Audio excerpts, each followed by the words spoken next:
जब शहरों में दंगे होने लगे और देश के नेता उसे रोकने की बजाय हवा देने लगे तो जनता को समझ जाना चाहिए कि चुनाव नज़दीक है। रामनवमी पर गुजरात और बंगाल के बाद अब बिहार से भी तनाव की खबर है और दो पक्ष के बीच टकराव हुआ है और उसकी खबर मीडिया जोर शोर से चला रहा है। रामनवमी पर हुए जुलूस के दौरान बिहार के सासाराम में दो पक्ष आमने सामने आ गए। यहाँ धारा 144 लगी है। दो पुलिस वालों को गोली लगने की बात कही जा रही है। 2 दिन बाद इसी सासाराम में केंद्रीय गृह मंत्री अमित शाह का दौरा है। शाह सासाराम से पहले पटना पहुंचेंगे। सोचिए कि जब अमित शाह सासाराम पहुंचेंगे तो वहां का आलम क्या होगा। मंच से जब वो कुछ कहेंगे तो क्या कहेंगे, समझदार लोग अंदाजा लगा सकते हैं। वैसे भी भाजपा का राम से गहरा नाता है और बाकी मनुवादी मीडिया तो हैं ही। बिहार और बंगाल 2 ऐसे राज्य हैं जहां भाजपा पूरा जोर लगाकर भी चुनाव नहीं जीत सकी। लोकसभा चुनाव 2024 में है और बिहार का विधानसभा चुनाव 2025 में। और सभी जानते हैं कि भाजपा 365 दिन चुनावी मोड में रहती है, यानी चुनावी लिहाज से ना तो 2024 दूर है और ना ही 2025।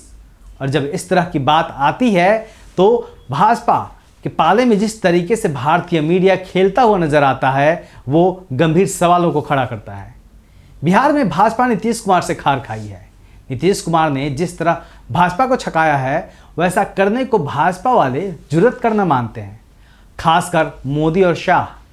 महाराष्ट्र में उद्धव ठाकरे उसका नतीजा देख चुके हैं। कहीं ना कहीं वह देश भर के नेताओं के लिए एक चुनौती है, एक चेतावनी है। बिहार में भी भारतीय जनता पार्टी नीतीश कुमार से मिले घाव का बदला जरूर लेना चाहती है और बिहार के सासाराम में तो 2 पुलिस वालों को गोली लगी है। समझिए क्या होगा। बंगाल में ममता बनर्जी भाजपा की राजनीति को समझ रही हैं, इसलिए उन्होंने तुरंत हावड़ा के हिंसा के लिए भाजपा वालों को ही दोषी ठहरा दिया। उन्होंने साफ कर दिया कि हिंसा के पीछे न तो हिंदू थे न मुस्लिम, यानी ममता बनर्जी फिलहाल सेफ खेल रही हैं।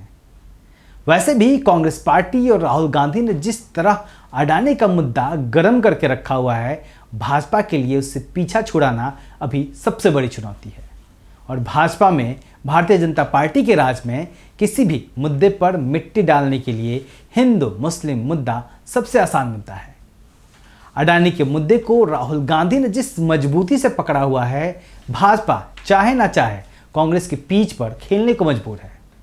अभी कांग्रेस और तमाम विपक्षी दल भाजपा से सवाल पूछ रहे हैं और भाजपा या तो चुप्पी साधे है या फिर जवाब नहीं दे रही है या फिर उसे समझ में नहीं आ रहा है कि कहें तो कहें क्या।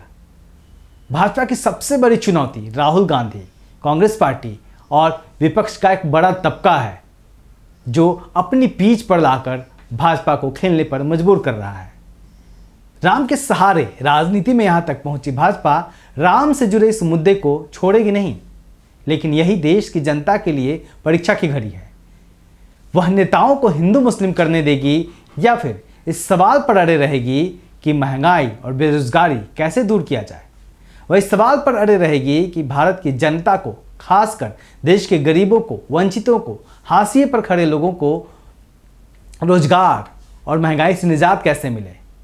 उसके लिए सबसे बड़ी चुनौती होगी कि आज जब देश के मुट्ठी भर लोगों की जेब में पूरी संपत्ति जा रही है, उसे रोका कैसा जाए।